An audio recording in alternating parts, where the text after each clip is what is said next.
BB851, turn right, heading 180. Order 14 Papa, turn right 245, report localizer established 27. Hey everyone, welcome back to another pre-recorded video here on the channel. If you're interested once again in seeing the updates on my move to London, please feel free to check me out on Twitter, which is at DJ's Aviation.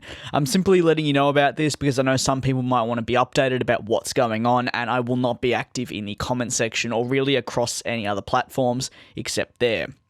Airlines come and go. Some airlines stay, and some airlines never truly get operational due to specific reasons.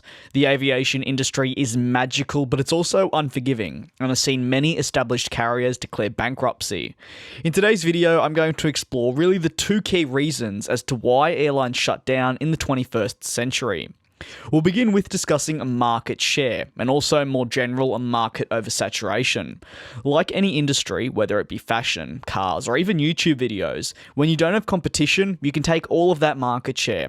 What that means is you get all the traffic. If you're the only person making a 6-door car, then you'll get all the market for that.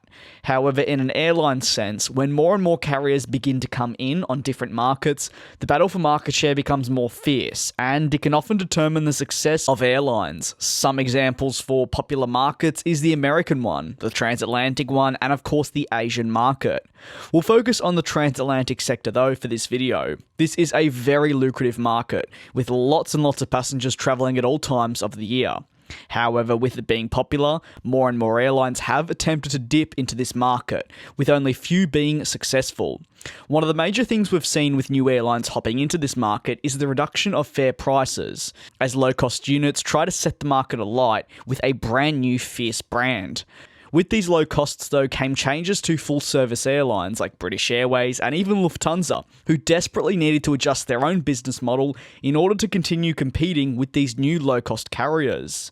The overall point of this analogy and explanation is that with the popular markets comes more competitors, and airlines can end up struggling in these markets if they don't adapt or don't have a good business model which is set up to succeed within the aviation industry.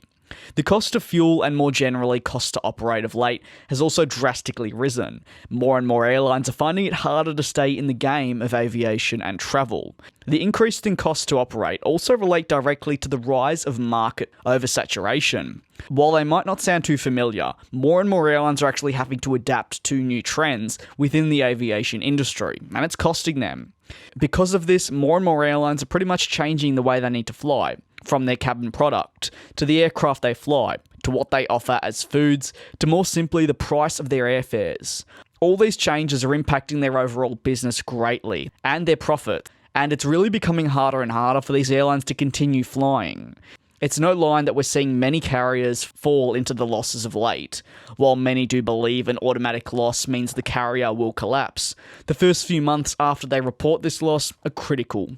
Whether airlines actually choose to react to their losses is also important. Failure to do so can see the losses tumble out of control, and if you don't have funds being injected from your government or shareholders and more, you simply are going to continue to report losses until you eventually collapse. We've seen this with multiple airlines like Etihad Airways.